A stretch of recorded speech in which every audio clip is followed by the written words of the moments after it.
ago called Star Trek. There was a TV show many years ago called Star Trek, and there's new versions of it out now. And basically, they had this thing called a holodeck, which you walk into sort of a super television and you experience maybe other planets or a place that maybe your hometown or a bar that doesn't exist with made up characters.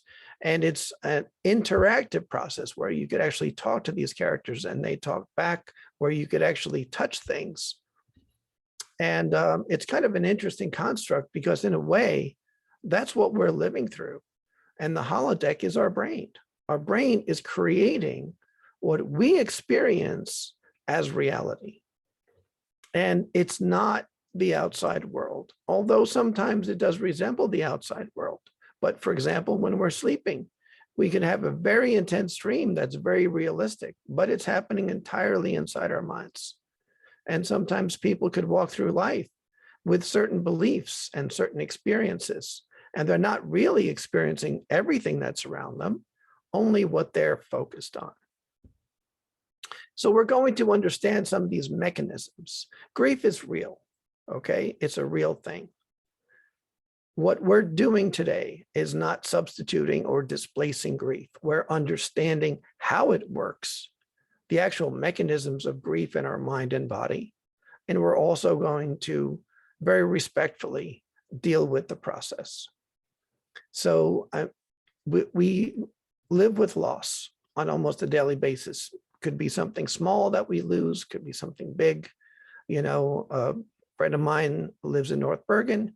She just lost her business because of this recent storm. And like I said, I recently lost my dad, and my mom lost her partner of 67 years. So we're constantly experiencing loss. But loss is an internal thing, because what's the difference if you're sitting in a room alone, if someone passed away, or if they just went to the store? They're not in the room. It's what we believe and what we know. That's what gives us our feelings of loss, or feelings that someone's going to be back soon. So we're also going to learn the power of one very small word called yet. And then finally, we're going to end with the GPS of life. So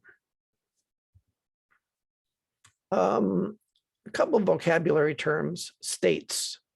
These are states of mind, okay? So a state of mind could be happy, could be sad, could be, really focused. So that's something that happens inside. And there's an external event.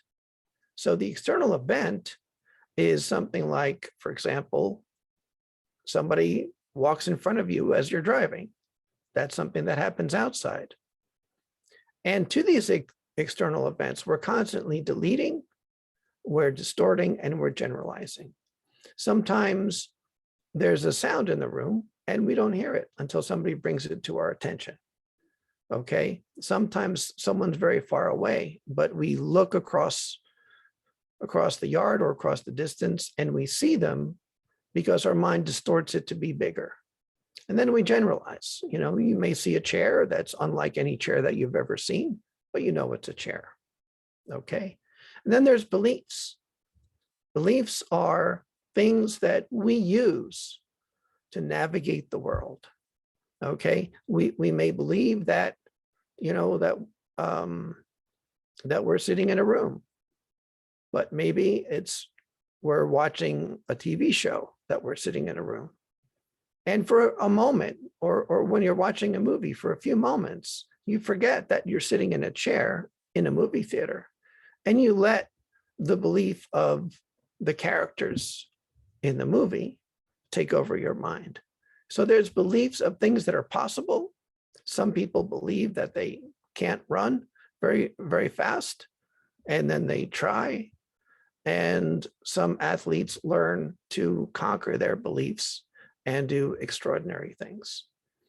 Then there's the internal representation. That's what happens inside of our minds, okay?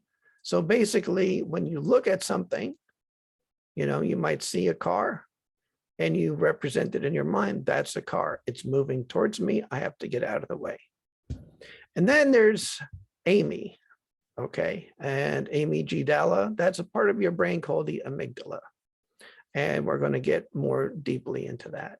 And then we're going to talk about your body's physiology, behavior, and stress, along with the grief process. Okay? So our minds basically process information and they get a response. By understanding that, we can control something called happiness. And it's all about choice. It's all about how these different things, state of mind, beliefs. So a person may believe that they're extraordinary, that they're a great person. And then an external event happens. They have a failure. And then all of a sudden, their internal state is kind of down. Their feelings are negative. And their belief may change that, well, maybe I can't do that extraordinary thing. But that belief is constantly conditioned by external events. But the belief itself, you can still believe you're extraordinary. And that doesn't have to necessarily depend entirely on what happens outside. So something happens in the outside world, as I said, we delete, we distort, and we generalize about it. Okay, so for example, like I said, we may hear something, a sound of the refrigerator in the room, or maybe somebody lives near an airport and they have family over and the family says, how could you possibly deal with that noise? Oh my God. And they say, what noise? And there's an airplane flying over and the house is shaking, but they've conditioned themselves to delete that. They filter it out. Or maybe something, for example, if you're walking through a forest and you hear the slight crack of a twig and it wasn't you, our brains would distort that and make it very loud, even though it's a very quiet sound. To us, it would sound very, very loud. And then we generalize, we see things all the time from different angles and different colors. And we say, well, that's just like something else, and sometimes we generalize it in a very negative way, like, oh, you're doing it again. Oh, you're always negative. Oh, you're always a problem. Well, not always, but sometimes we generalize, we overgeneralize, and we put situations in, we put people in a situation and we form a belief about them, and that generalizes in a negative way. So all of these things on the outside go into our internal representation, which affects our state of mind, and that affects our physiology, the way we're sitting. So if a person were to sit up straight, take a deep breath, that would change their state of mind. And when you change your state of mind, what you're next going to do, your behavior, that's something you do in the real world that other people can see.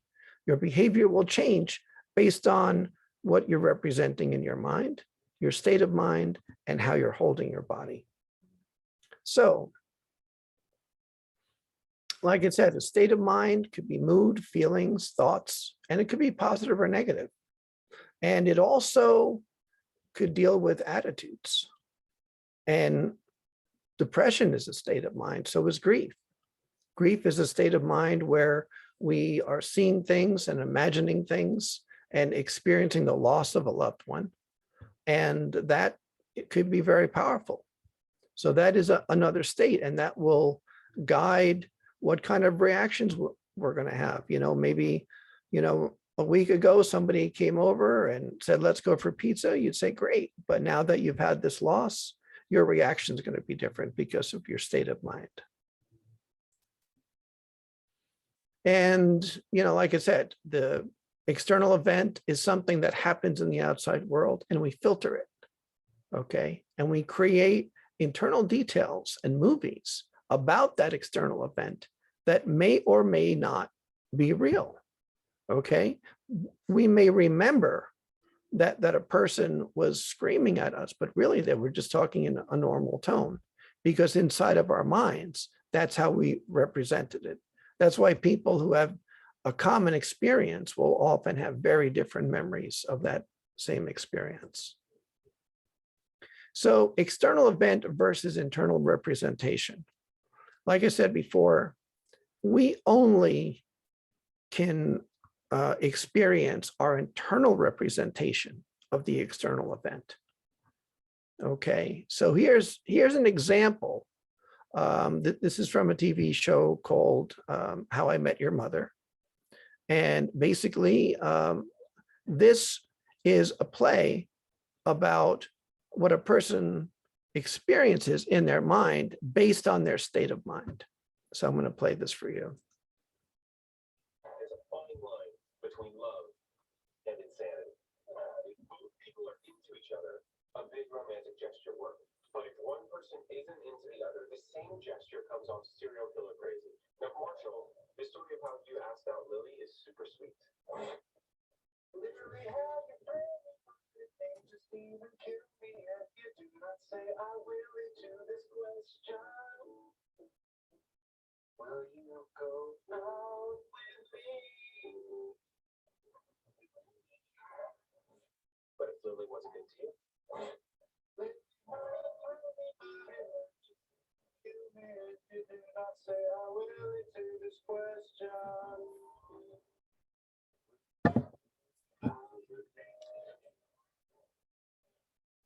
Whether a gesture is charming or alarming depends on how it's received.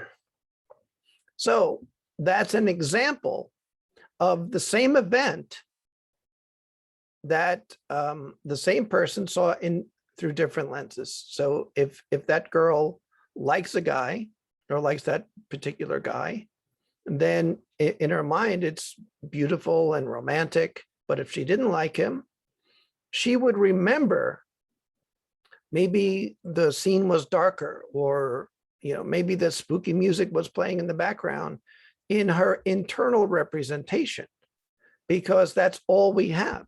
We take the outside world and we represent it in our minds, and we add these feelings. We add sometimes sounds, we add colors. So we know whether something is a danger or not, whether something is safe. And also to highlight something good. I mean, maybe we, a million years ago when we were looking for fruit or something to eat, we find a fruit tree. Maybe that is a really wonderful feeling. So the next time we go in that same area, past that certain stream, we would remember the fruit tree, and maybe the view in our minds is a little brighter. It's a little more friendly.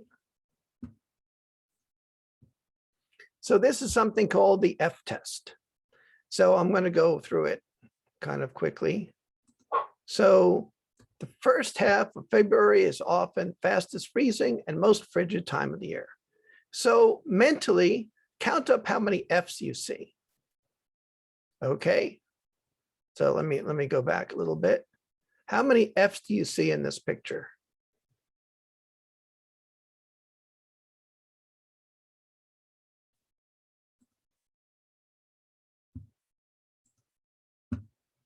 Okay, now,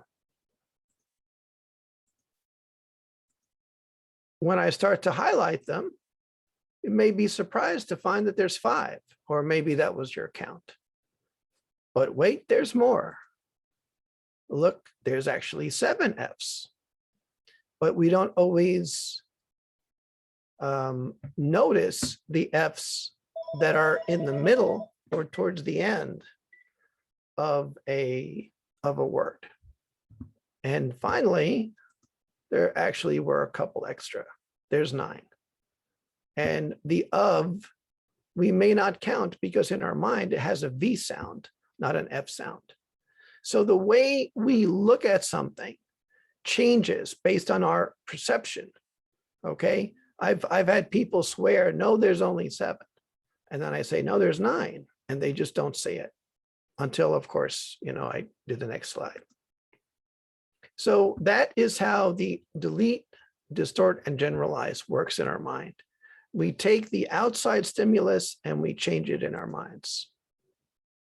So let's talk about stress for a minute, okay? Why are our brains programmed to stress? Well, the meaning and purpose of stress was basically 100,000 years ago, before our brains were fully developed, there'd be dangers. There'd be a saber-toothed tiger chasing after us. There'd be some kind of conflict. There'd be a limited amount of food. And we had this reptilian part of our brain. And then here's the neocortex, which is very new. And, the last couple of million years of evolution produced that. But we still have in common the old brain. That's still there. And a lot of times, like when we're eating, when we're hungry, primal things are still guided by that part of the brain. And if we're afraid, our breathing is going to change. We're going to react to a danger. And that danger may or may not be something that can actually kill us. For example, if you're going to take a test and you failed several tests and now you're very stressed out about it. So you walk into the testing room and in your mind, you've already failed. So what happens? Your old reptilian brain kicks in because you feel you're in danger. Now there's no real danger, but you feel you're in danger. It shuts off the neocortex. It's like it unplugs it. Because, a million years ago, when a saber-toothed tiger was chasing us, contemplating the life of that saber-toothed tiger would not have been very important.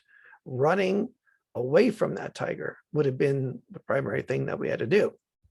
So that is the focus of stress. It triggers our brain to release chemicals in our body that activate our fight and flight mechanisms in our body and shut off the neocortex, so we're not thinking about it. Many people have had an experience where they're walking down the street and suddenly they blink their eyes and they realize that they've jumped back and maybe a car passed in front of them very quickly and they had to jump out of the way. And they don't really fully remember everything about it, but they just have a feeling that something happened. And then maybe after a couple minutes, they'll suddenly realize that, oh my God, I was almost killed. That's because the thinking part of the brain is switched off so your body can react quickly. Because the animal kingdom has a much faster reaction time because there's less hardware, there's less electronics to deal with. So that's the purpose of the reptilian brain versus the neocortex. Neocortex is for the higher thinking functions, but when we're afraid, we switch to the reptilian. Okay? And self-talk. This is a very critical part of our behavior, what we tell ourselves. So a person may come along and say, well, I can't cope with this loss. I can't live without my partner. Now, what part of your mind is saying that? And what part of your mind is listening?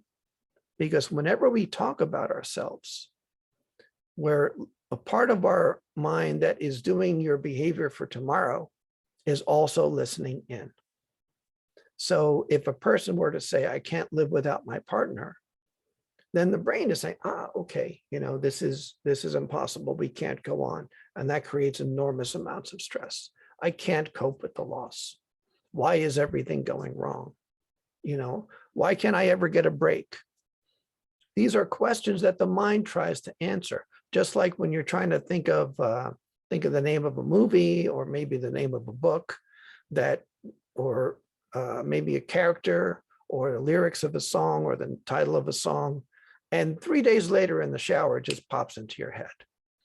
Your mind is working on that problem and it comes up with a solution. So, if you say, why can I never get a break? Then the brain starts working on that problem. Why can't I get a break? Well, maybe you don't deserve it. Maybe this, maybe that. It starts to come up with answers to that question. So here's the challenge. Make sure the questions that you're asking yourself are questions that you want the answer to. Be very careful with self-talk.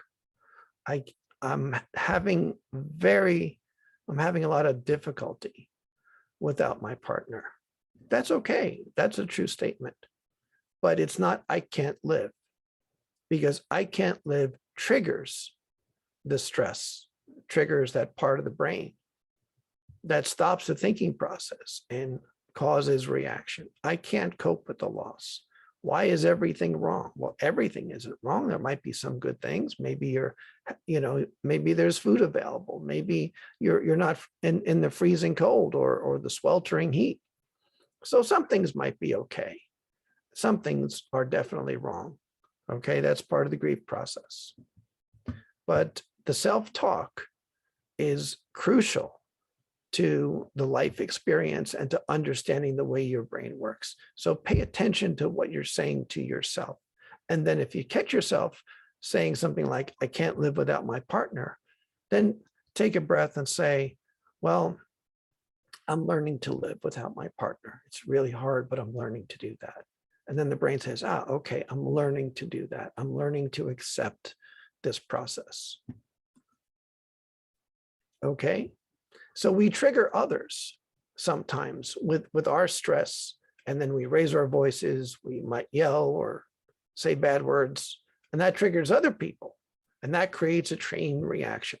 And remember, it's not your fault. Blame Amy, which is the title of a book I'm working on. And Blame Amy says it's not your fault that you react to stress a certain way. It's programmed in your brain to keep you alive. But recognize that the part of the brain, the amygdala, which I call Amy, because that's the first three letters, the amygdala is there to save your life, to keep you safe. So when you recognize that you're triggering Amy, you can blame her for it. She made you do those other reactions, the screaming and the yelling, and maybe running away or something like that. Amy causes us to do very primal things, screaming, fighting, etc. Because that's the part of our brain that is like a lizard. Okay. So she's constantly searching for danger. She's searching for something that maybe in the past, like let's say, for example, if you went to a family event and there was a big fight and you felt really uncomfortable, maybe walking up that driveway would trigger Amy to some degree. Okay. So you search for clues that something is not safe.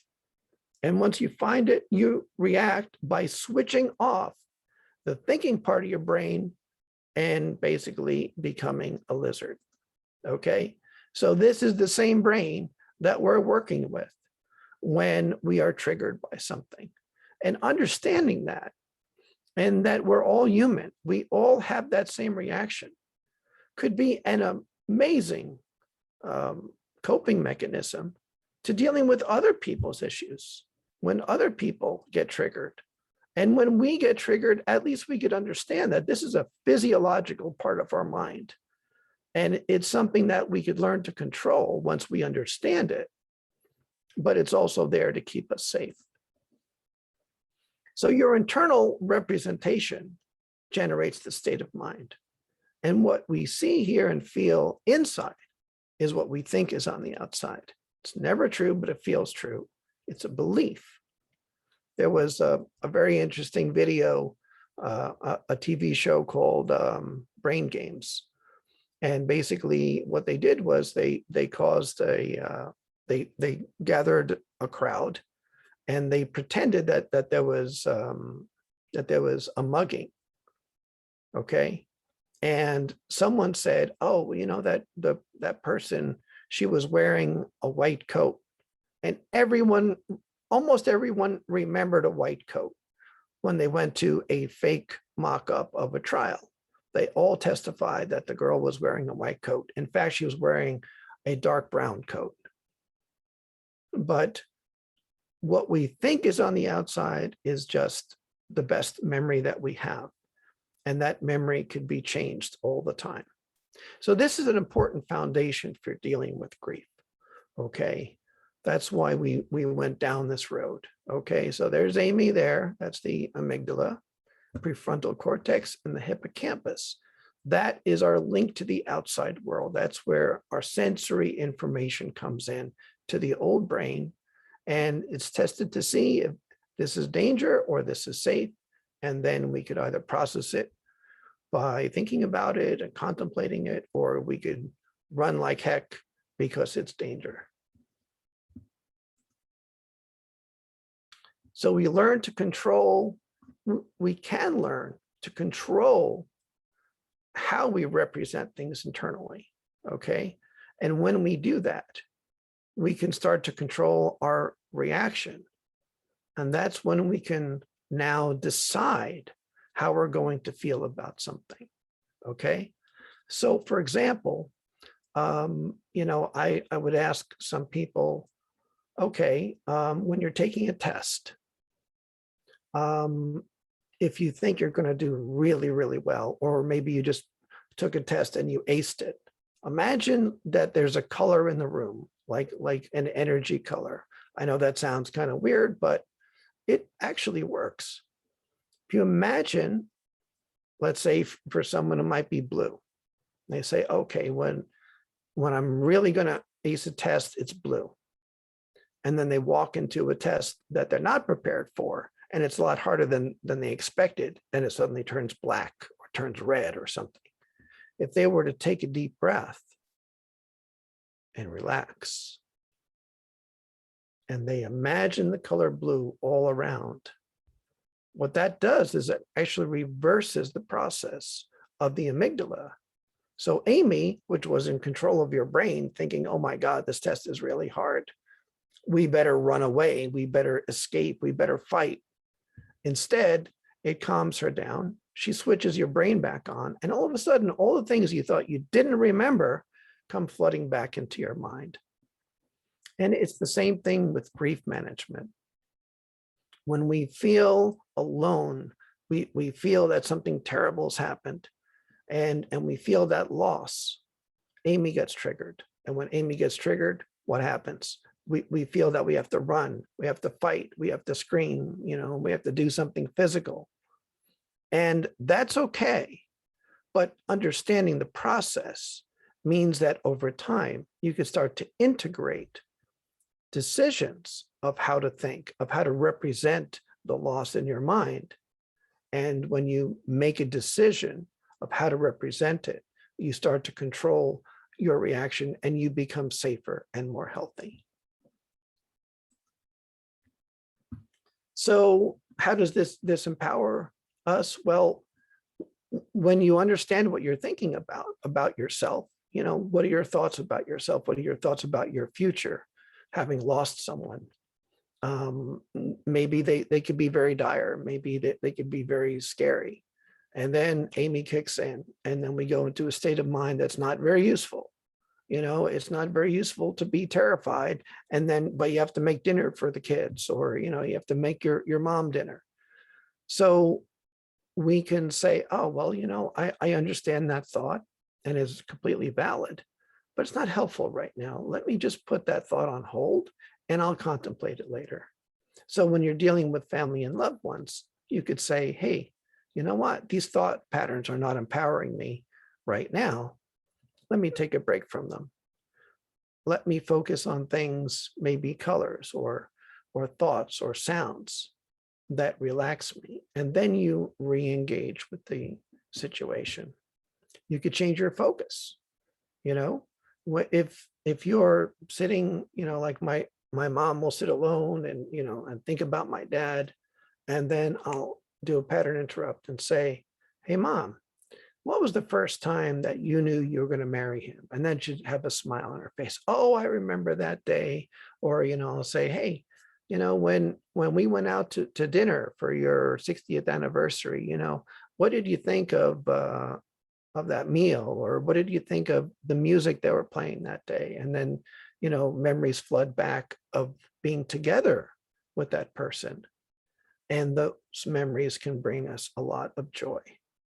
So just because we're thinking of a person that we lost, the real key is, are we making a thought of us together, or are we making a thought of being separated, because thoughts of together empower us and allow us to honor the memory and still get today done. So, you can ask yourself, what am I focused on right now? Am I focused on my loss or what I have to do today? Am I focused on my future or am I focused on this particular moment? And what voices do I hear? Am I remembering something from the past that's not useful? Or do I hear my dad telling me I did a good job, or, my mom and dad laughing together? Okay. So these are questions. These are powerful questions that when we answer them, give us control. Okay, I'm going to skip the power color for now because we talked a little bit about it. But briefly, imagine that you're feeling really strong, feeling very focused, very capable. You have a lot of confidence. Imagine around you is a color. Okay. Now make a note of what that color is.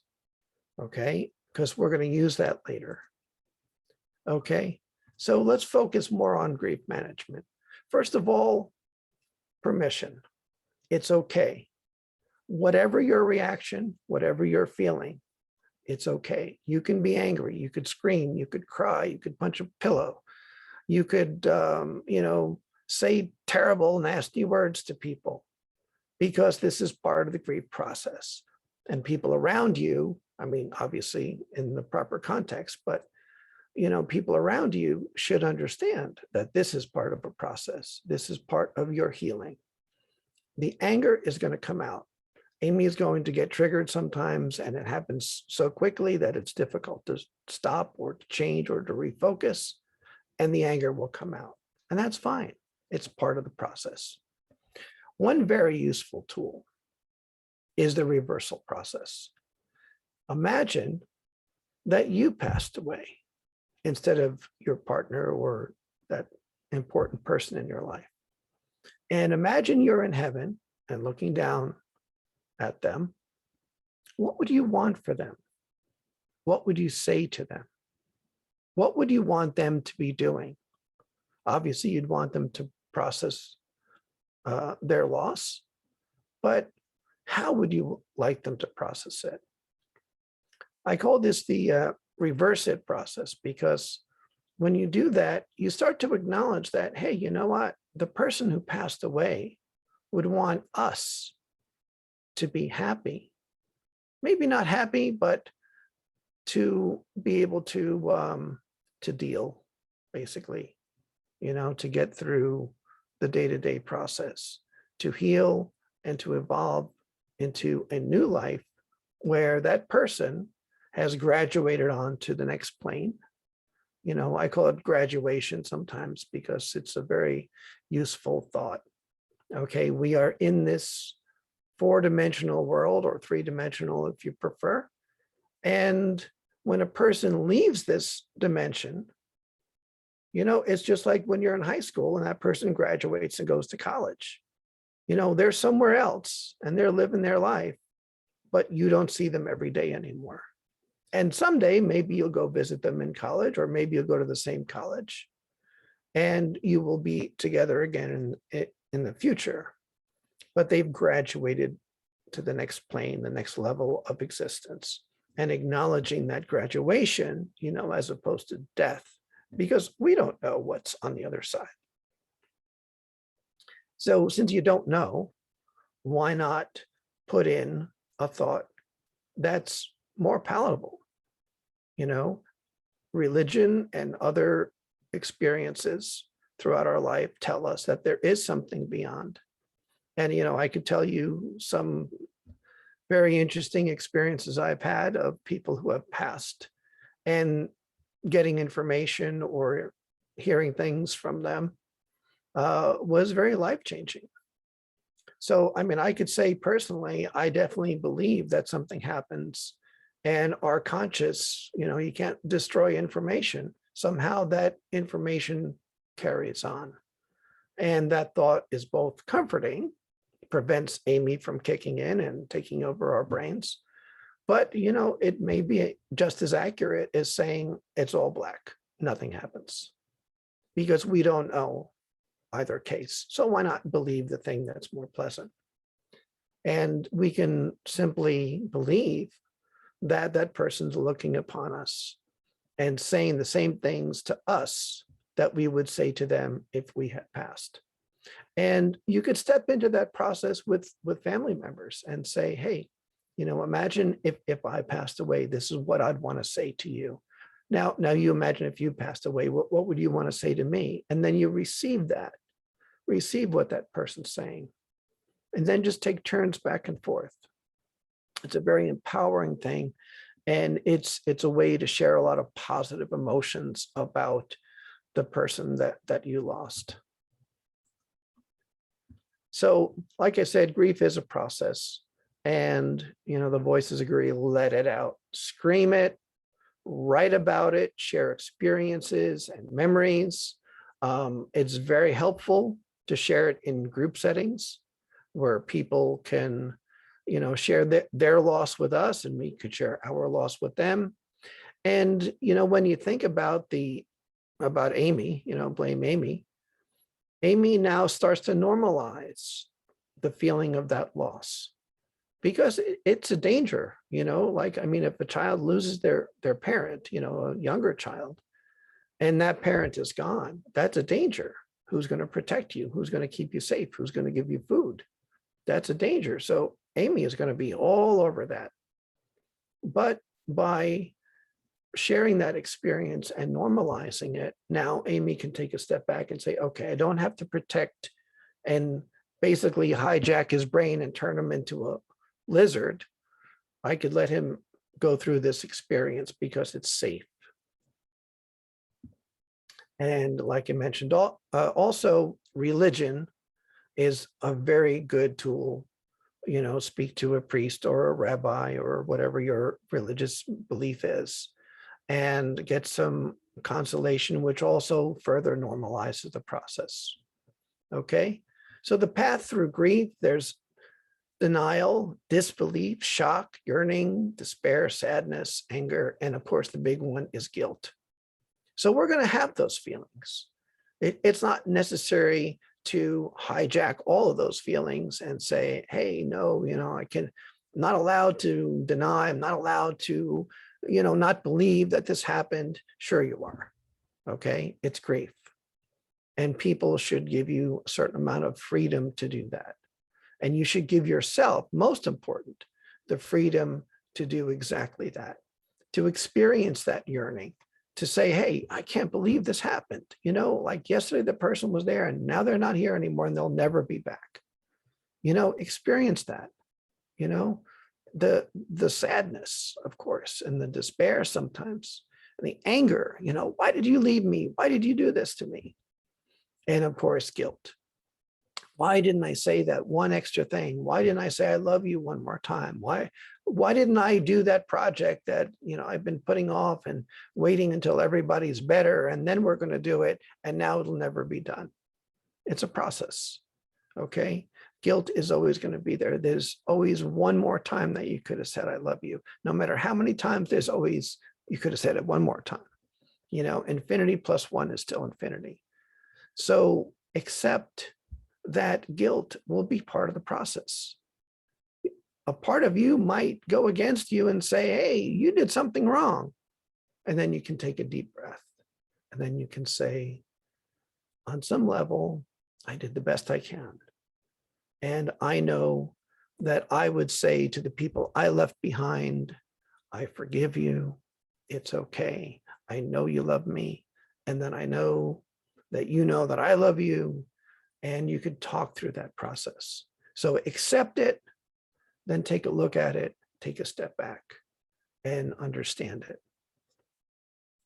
And most important, the path is valid. It's okay. And you're going to have to go through these stages. And most important, in the end, you'll get through it. So, like I said before, think of the colors of your emotions, okay? So like if you're feeling a sudden overwhelming sense of grief or sense of guilt or sense of anger, take a step back and breathe and say, what color is my anger? How bright is it? Is it close? Is it far away? What happens if it's very bright and I make it a little darker? What happens if it's close and I make it further away? Or what happens if I change that color from red to blue? I still have that anger, but it's not as intense. My heart rate is better. My breathing is better. Getting a little bit of my, of my hunger back. My appetite is returning. So recognizing that emotions have colors and that we could think in our minds about those colors and about the intensity, we actually can learn to get past these feelings when they become a burden, because sometimes you have to make dinner. No matter how bad you're feeling, you got to do it. So having tools to get there are very powerful. And remember, it takes time to process. Imagine that your life is a path. Okay. So take a step and imagine that you're looking down this path, or maybe goes to the right or to the left, or in some people's cases, it might go behind them. Imagine that path. And then imagine you could float over that path and send healing down to that person walking the path in the future. And imagine knowing that at some point you can go to the end of that pain and say, now the pain has been fully integrated. And of course, the loss is there, but the pain is not as severe. It's a pain that can be carried. So recognizing that that day will come and mentally fast forwarding to that day and acknowledging that day and being in that day. Then when you move back to the current day, well, you're not there yet, of course, but you know that in the end, this will be resolved and you'll be able to carry that loss in a very different way.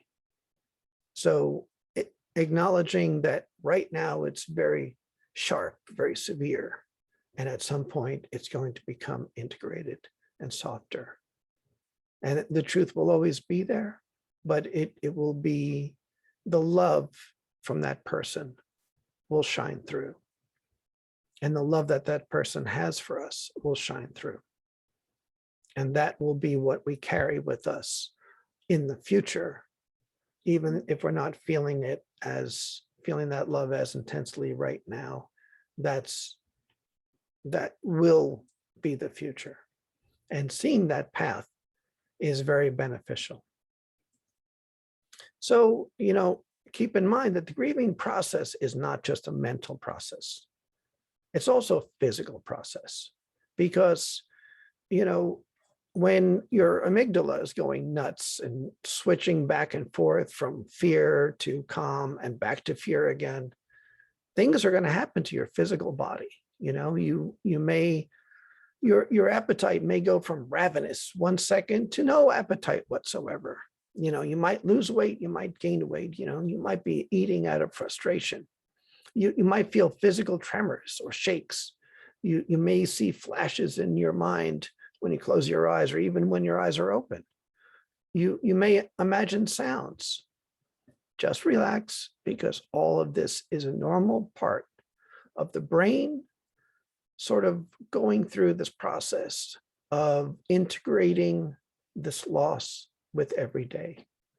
Because basically, the person that we love has been removed. And that's a change. That's the brain is used to a certain pattern of things. It's used to, hey, if I want to talk to that person, I pick up the phone, call them up, go visit, but no longer can do that. So thoughts and images are going to pop into your mind and say, I can't do that. Oh, darn it. And this is all normal. and memory loss and memory creation. You may walk into a room, and I'm sure this happens to me, I'm sure it happens to a lot of people, and not remember why you walked into that room. That may happen much more frequently during grief, because there's this stress on the mind as it's trying to process something that's really big. You may also remember things that didn't happen. Again, that's part of the normal process. And tears are your body's way to eliminate poison. And it's kind of interesting because they've done a study of tears, and the tears that you cry when you're cutting onions, for example, or you have some other type of irritant, are very, very different from the tears that you cry when you're sad, when you're expressing sadness or pain. And there are chemicals that are released in the body that prepare you for the fight or flight. And those chemicals have to come out. They're not good for you. Okay. These are like desperate chemicals that, oh my God, I have to fight the saber-toothed tiger or I'm going to be dead. I'm just going to be lunch. So tearing up your internal organs with bad chemicals just so you can escape. Well, if you don't, guess what? You're lunch. It doesn't matter. So if you hurt your organs a little bit, then it's fine. At least you survive. Well, not many of us get eaten by saber-toothed tigers nowadays, but we still have those same chemicals. So when we cry, those chemicals are filtered out of the blood and come out of our tears. And our tears contain those poisons. And it's a very, very healthy thing to do. And, people say, well, cry in the shower. That's a little dangerous because, when you're crying, you're in a very intense state of mind, especially if you're having a really good deep cry. So I recommend sitting down. You could sit in the shower, like if you feel a strong emotion coming down, sit down in the shower. Don't take the risk of trying to stand in the shower and dealing with the grief, or take a bath, run some bubbles and sit there and get those emotions out. And also previous, some people have bad headaches and those headaches return. Some people might have stomach aches or other physical issues that maybe kind of resolve themselves, with the proper medication. And these things may come back. So work with your family doctor, work with health professionals, because if you're feeling physical symptoms, it could be the sign of something going wrong. Your body's in an enormous amount of stress. Understand that and work with a mental health specialist as well as a physical health specialist if you feel, like I said, headaches or physical pains, or you haven't eaten in 3 days because you have no sense of appetite, or maybe you're eating way too much and you're giving yourself foods that are detrimental and your blood pressure's gone crazy. Check your blood pressure every day. Have that as sort of a pattern of self-care. Check your blood pressure, keep a health journal. So, and, monitor your heart rate. So you want to be safe. Okay. Life is a flow from chaos to equilibrium. You're going to get there. Things are chaotic now, but that pattern always goes back and forth. Imagine that path where you're going to be healed and integrate that in your dreams. Tell yourself, tonight, I'm going to dream that I'm with that person I lost and we're floating through heaven. We're floating through space. We're together and I could feel the love going back and forth. That's going to happen in my dreams tonight. I'm going to give myself the suggestion of having a wonderful, happy dream with that person I lost. And that's a part of self-healing.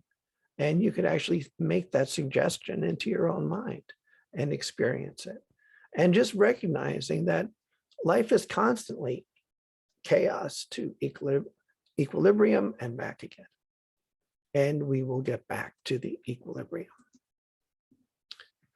So stay the course. And what happens if you're off course? Use your internal GPS. We have a powerful GPS in our mind where we could set our mind to go somewhere, to do something. This is going to happen. And then your mind, once it has a focus, can eliminate other things, could remove problems and distractions and move towards that goal. So recognize that we do have an internal GPS.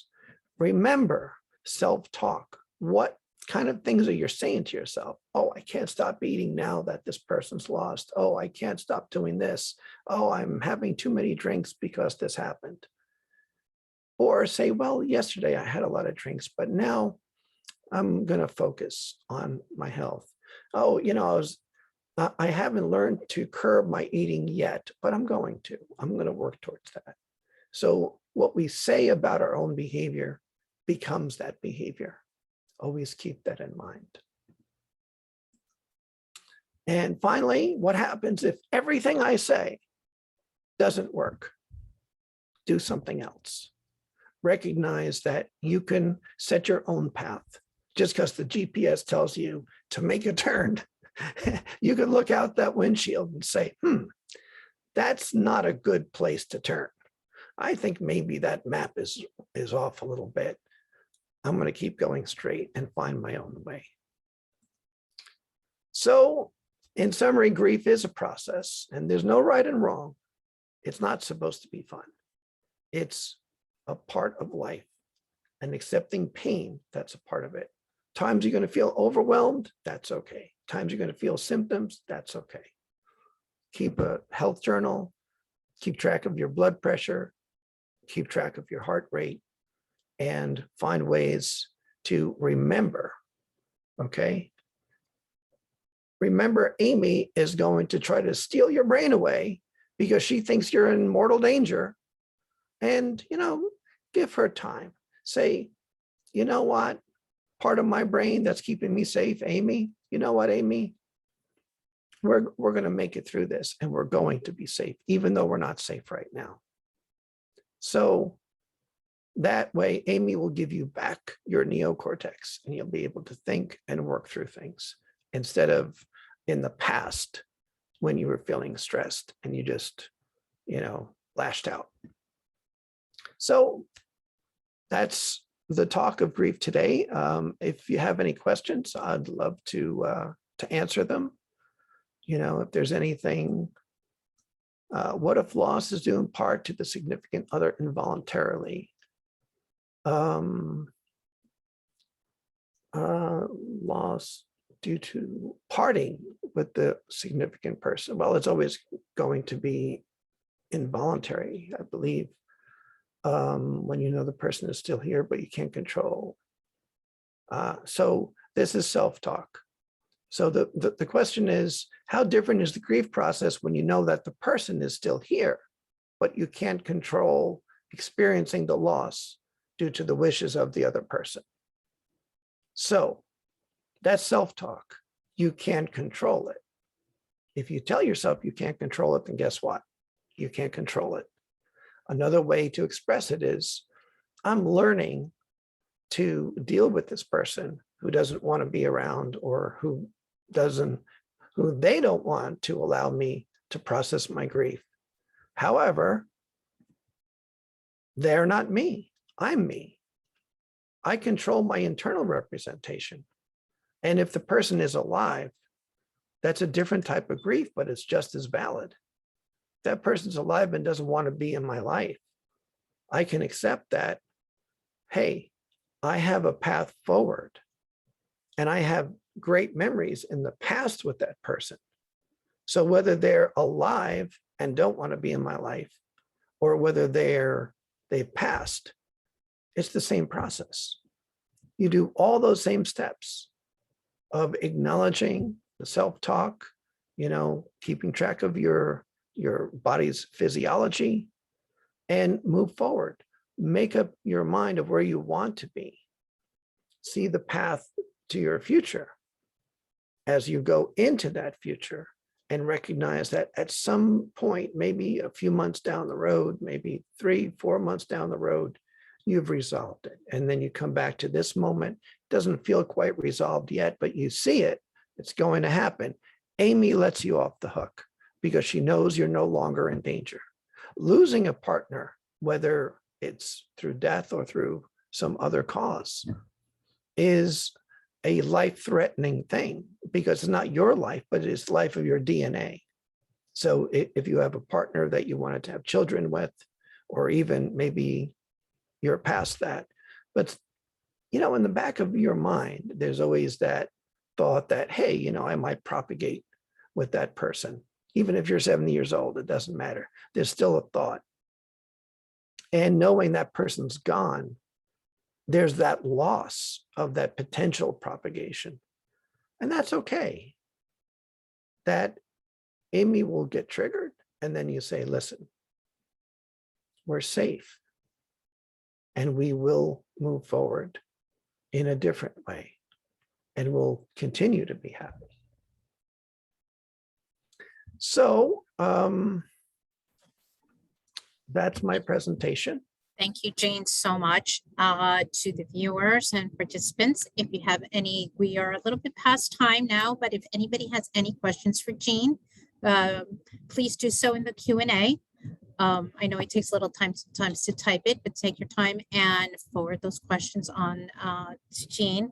But in the meantime, while we wait, Jean, I thought it was so interesting, the whole self-talk and how we phrase our words of I can't live versus I'm having difficulty with. I think that was just a great point, and how our emotions have color. Really, really, really interesting. Very good Thank you. points that you make. So does anybody have any questions?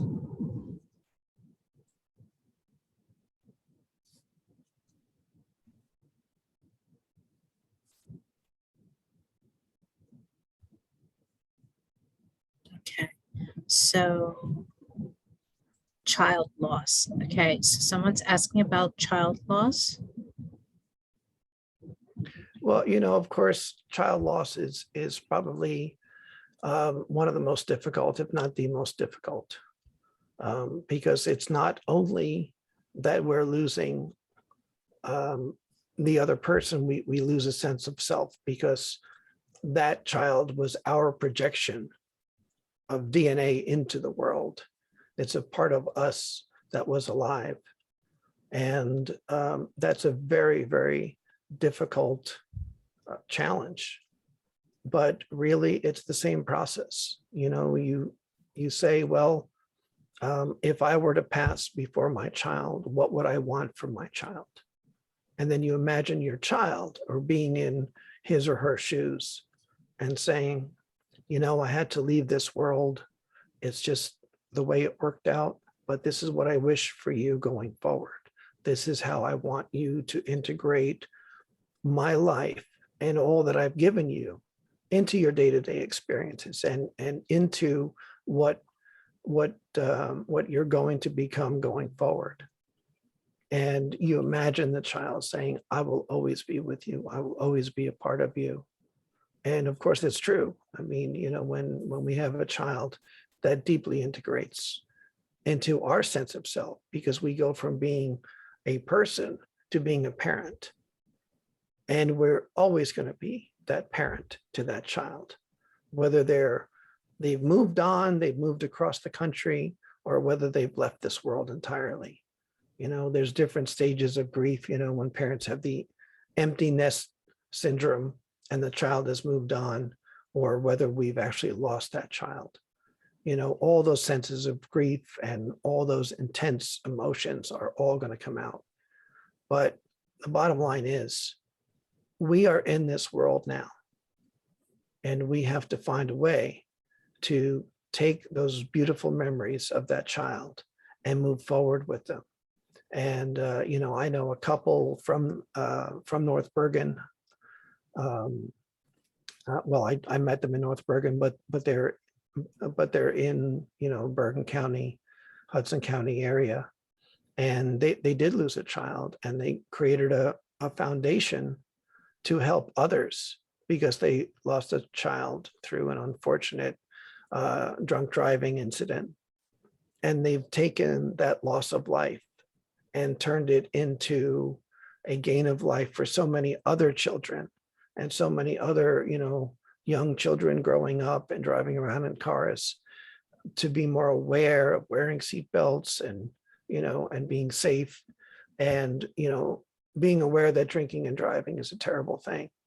So you could take your pain and turn it into love for that child, and that love can have real world effects, and those effects then go on, that they share it with others and they share it with others. So it's a very, very difficult experience. And, the best that we could do is follow the steps, understand the intensity, and that it will pass. And by passing, I don't mean forgetting. I mean integrating the love of that person into our hearts and moving forward with life. And, of course, I'm available. Most of my work is done remotely now, but I'm willing to counsel anyone who needs to talk about it. Jean, there's another question about loss of a parent in childhood. Yes, again, that triggers. I mean, there's many issues with that. I mean, who's going to feed you? It's when a child loses a parent, it's a sudden, schism. And, teaching that child that, hey, you are your parent. Their DNA is alive inside of your body. And you need to move forward and to take the love that that parent had for you and express it into the world, whatever lessons that parent was able to give that child. Even if it's, like with the World Trade Center that happened recently. I mean, that happened 20 years ago, and we recently had the 20-year anniversary. There were some children that were born after 9/11 that never got to see their mothers and fathers. And, that's a profound loss, but they have the DNA, and then they can go through the stories and hear what that person was like, and have that person in their minds, and even talk to that person. That's one thing that my mom does often, is that she says, oh, Henry, I just had this for dinner, and, Jean made me, cod. I know you really like cod. And, we had a barbecue yesterday, and she talks to him, as if he's still there. And that brings her a lot of comfort. And a child could do that also, talk to that parent from whatever they remember or know of that parent, and have a relationship, even if it's quote unquote made up. Because maybe if you believe in spiritual things, maybe that person can speak back through you and can answer questions and can tell you things. So allowing that door to be open mentally is a way to keep that two-way relationship going. And if it's just for self-comfort, well, that's important, but it may be something more. And very quickly, the last question, would you suggest explaining death to a young child? Yes. Children experience death, whether it's the death of a beloved animal, or whether it's a grandmother or grandparent or aunt or uncle.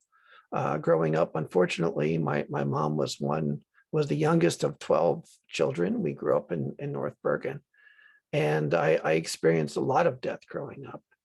And it's something I had to integrate, into who I am, is that I've had these people in my life, and now they're never coming back again.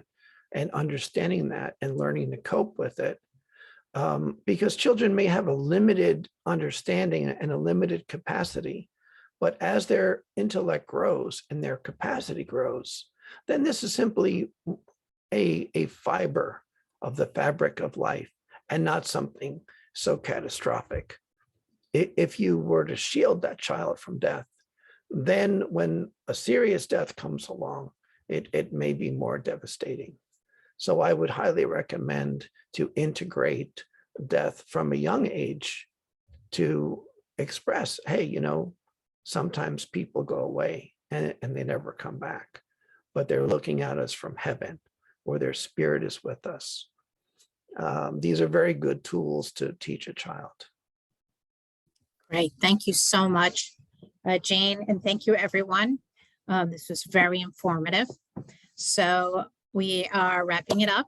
Thank you very much. And on the screen, if anybody has any questions, Gene has put his information there, 201-443-6909. Very good. Thank you all, and everybody have a great night. Thank you. Thank you. Thank you for hosting.